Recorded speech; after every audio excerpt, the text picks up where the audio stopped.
Welcome to What Is It About the Weather, a podcast where we explore the many ways in which weather intertwines itself into our lives. I'm your host, Mark Jelanic. And this week's question, does weather make me happy? It's feeling like fall outside. Actually, when you're getting this, I'm probably just getting back from vacation. I sought out vacation with coolness in mind. We're getting towards fall. Further north I go here, better chances are that I'm going to get towards fall. You guys all know, if you've listened to me at all, fall's kind of my favorite season, right? It may not be the individual weather events. I'm not going to get a lot of snow. I may not get... Actually, fall doesn't always bring a lot of rain. It can. But it's not really the big thunderstorm season. But I love fall weather. I like the way those crisp mornings feel. The need to put on long sleeves.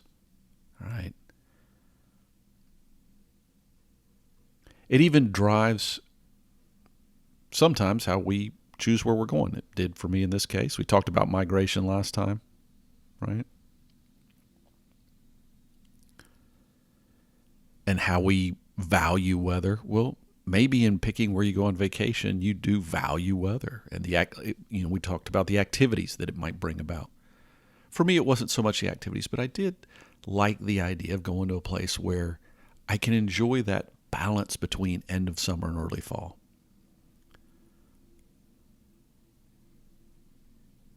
And maybe more on that in a future episode. One other thing I came across weather-wise I thought was kind of interesting. We talked a few episodes ago about records, right? And I'm going to put an article in the show notes about how they actually verify, because we recently had a day here in the U.S. in Death Valley that's considered one of the hottest. It's not the hottest. But they got into a whole discussion about how they determine. So preliminary-wise, it ranks as whatever the day was. I think it was like the third hottest or something. But how complicated it is to make that determination, how they've gotten more rigorous. And I'm thinking to myself, don't we have better things to do with our time? But at the same time, I also understand we humans get fixated on records, right? The most extreme. I mean, think about the Guinness Book of World Records and how people, may pick out a record, or I do the same thing. I'm out riding my bike, and you're doing competition. You want to see how people are doing on these little segment things, different routes, or climb up a mountain, or whatever it is, because we're kind of fixated on that. And it drives us to do better, hopefully. But the weather stuff, I still had a question. What's the value? Because they talked about having to even send the equipment in for it to be evaluated. And I started wondering, well, is that really the smartest thing to do? To replace a sensor in an area that's been giving you data with potentially another sensor? That you don't know what the calibration, if it's going to be as precise? Isn't the long-term historic record more important, or the accuracy of that more important than this individual record? I don't know. But it was intriguing because I went through this whole article about how they did this. And a lot of it does stem from the fact that probably the warmest temperature on record, there's a lot of speculation that the person, because it was manually recorded, the person who did the reading may not have been the person we should be trusting on that reading that day. I don't know. I know we get fixated on this stuff, and we do it in all aspects of life, right? Record highs, longest somebody's done this, or shortest we've done that, or whatever. And maybe that's just in our genetic makeup as well, that we look for those things. So I guess if we can have them be more accurate, and we can prove that it's worthy and been evaluated every which way it can, and therefore it's true. We talked about truth and fact, right? Any case, we'll see where that plays out. Because from the sounds of it, may take months or longer before it's confirmed. So let's get back to happiness. Does weather make me happy? Okay, maybe it's a rhetorical question.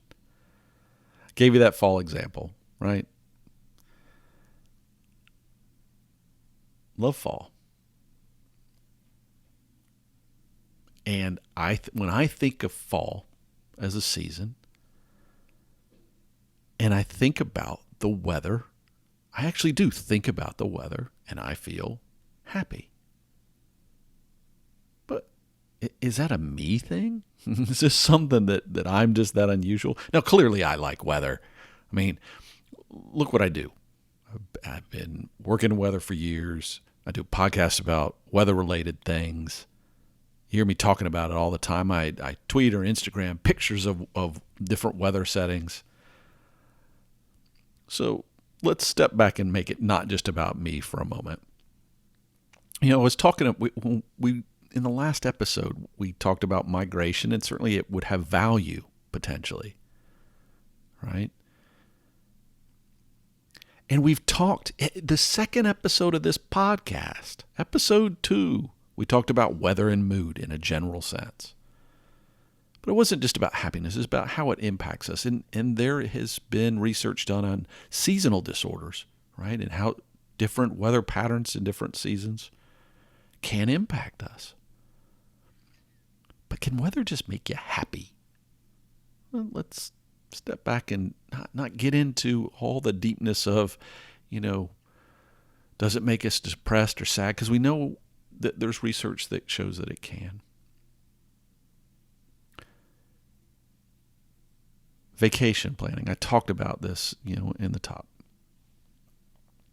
We clearly seek out the right weather, don't we? On vacation, we want to be happy, don't we? I hope so. But do you do it for the weather, or is the weather secondary, right? Does the weather then deliver the opportunity to do the things that we enjoy?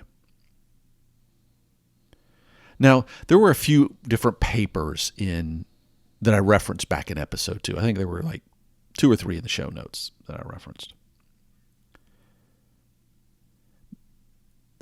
They struggle with making this connection, I guess, or they're inconsistent in some ways. Other than showing that there seems to be a connection, it was hard to get much deeper. But one of the papers specifically, and I'll put a link in the show notes for this episode as well, they went about it in an interesting way, I thought. They actually analyzed a data set about people. And it was people who answered some questions about how they were feeling, different sort of related questions about them over different periods of time. But it didn't have weather data in it. So these people went and took weather data, got weather data, and they cross-referenced it, right? And the hard part there, though, is to know, even if they found a relationship, what's the cause and effect? Right? Was weather really the cause, or did weather happen to coexist? And I think maybe if you had a really strong signal, you'd feel more confident saying that it's a weather thing. But between that paper and all the various papers, there's still this lingering question. Is there a direct connection? Can you wake up one day and say, weather's like this, therefore I'm happy? Now, just this morning I woke up, and I could see that it had rained. It sort of made me smile. But that's me. We got to get past this thing. So I know that there are certain things that make me respond. But in the fleeting moment, is that really making me happy? I don't know. So I came across this paper called Weather and Individual Happiness. And maybe that's what triggered me to do this episode. And it was done a little different from some of those other papers that maybe only covered a season. Even the one I just mentioned, they didn't even have winter in it. So how can you know for sure? Because what makes some people happy may not make other people happy. And they did a really long record. It was like, I don't know, 19 months, 17 months. I forget exactly how many months, but longer than a year. And the surveys they were asking focused on weather.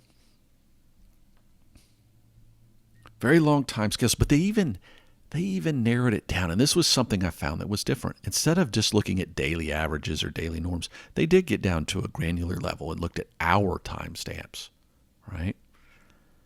What was the weather like at a given point in time? And this research was very focused on the weather. And this one is one that's in a journal. It's not always available, but I'm going to put a link in the show notes. This is one I actually recommend you reading. It's actually an easier read. You may not get everything, and no, you don't have to go through it in detail. But I like it when you really can read an article, a research article, and get a sense of how the person who was doing the research was thinking, right? And the way this article was written, I thought did an excellent job at kind of conveying what they were looking for and how they went through this process. And so I mentioned that they went, it wasn't just looking at daily averages. It was looking at weather by the hour and why they worked in only one specific area. They didn't try to analyze people in different locations, again, because sometimes using the different averages may or may not make sense. So they stuck with one location. They did it for a long period of time. They considered a lot of variables. And it all, came together, and they tried to dissect it and draw something meaningful from it. And in the end, and this may be what I liked about the paper more than anything else. Quite often when you read research papers, you get to the end, and the one that the other one I was discussing even talked about, some next steps. I saw an earlier version of the article where it was more like a working paper, and so they were kind of talking out loud about, other things to research, or the ones I mentioned in the last episode where they proposed these are other things we need to research, and that's all important. And those things are important, but a lot of times you get a lot of focus on that because the conclusions aren't very strong, right? And this paper came to the following conclusion: that happiness is maximized at 13.9 degrees C. For those that do Fahrenheit, 57 degrees Fahrenheit. And I found that very interesting, that they got to that point. Now, that's not to say that it's only at that and that it's flat around it. You rise to that number. But that they had enough data points to where they could draw that sort of conclusion. You don't always get that. So I just want everyone to stop for a moment and realize that you're most happy, that the findings were most happy at that specific temperature. Now, let's be real. Let's step back from that. No, that doesn't necessarily apply everywhere. But in that location, those people, that group of people that fit that demographic actually had a number they went towards, which made me start to wonder, maybe like the birds that were migrating that we discussed last week, maybe we really do have a point at which weather makes us happy. I don't know. Now, it didn't. We would need to study it much more than that, right? But it laid the groundwork and the idea in my brain that maybe there is some specific trigger, and it could be locational, right? It could be that what we find, and this has been repeated in other things, when it's summertime and it's real hot outside, we like it on days that are slightly cooler. Or it's wintertime and it's been a really cold winter, we like it on days that are warmer. Not necessarily happy, but we are tuned to that sort of thing.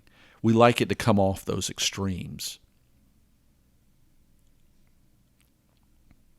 But maybe there's something more fundamental. We've had in the last couple of months, we've had a few different things where how DNA actually shifts with different weather patterns. So maybe somewhere inside in all of that, there's something fundamental that's going on that weather makes you happy. Which, of course, means the flip side is true as well. Weather may make you sad. These are things I hope in my lifetime we learn, that we learn how to evaluate it and can break it apart. That's always one of the challenges whenever we do any sort of analysis, right? And you could even look at this study and think to yourself that certain things are going to be biased if the subjects know what exactly is being evaluated.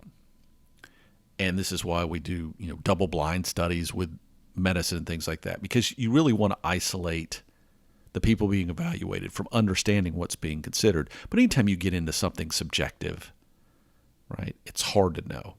But maybe if we could prove that at a very specific temperature for a given region, or maybe even for a given demographic, that some endorphins get released when weather puts us right at the same spot. I don't know. Be good to know. You let me know. Does weather make you happy? What weather is it that makes you happy? What is about the weather at gmail.com, or what is about the weather at Twitter? However you want to reach out. I'd be curious to know if you have weather that makes you happy. Okay, I wanted to follow up briefly on last week's migration stuff. And we talked about in a past episode about plants that can't move and how they deal with weather, seasonal changes and whatnot. But not all birds migrate. And was fed this little article that talked about how extreme weather can impact birds. As I mentioned, there's a lot of people that bird watch, and we monitor and report. It's one of those things that a lot of people participate in giving observations about birds. And some birds that don't migrate, well, they're not real fans of extreme weather.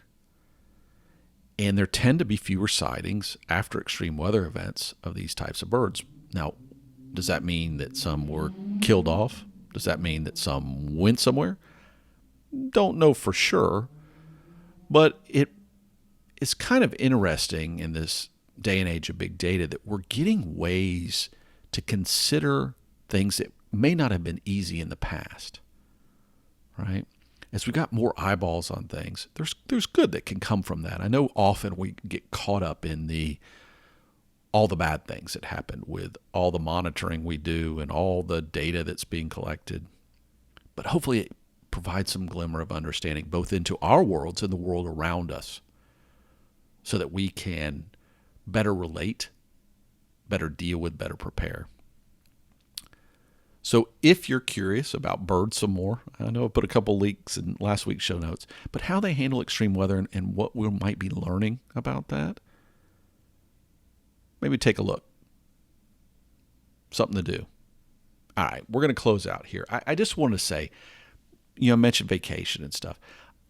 We're all getting into school season, fall work season, and for most of us, it's not looking anything like it has in the past.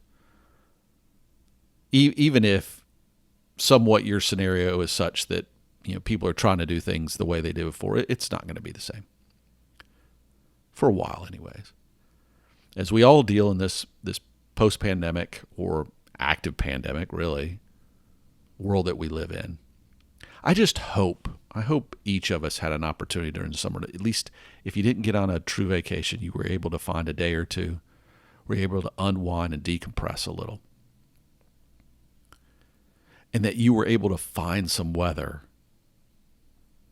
that contributed in a positive way to being happy. And that weather in some way makes you happy. Because I really do want to think that somewhere out there, weather for all the challenges it can bring at times, for the frustrations it may cause us, that it equally can make us happy. And as we learn more about the world around us, whether it's about migrations, whether it's about vacations, whether it's about the business world or the political world or the educational world, whatever it is, sometimes we can look at it and smile a little and be reminded of the weather and see the connection and have that aha moment in a constructive way that reminds us there's much more to weather than the weather itself.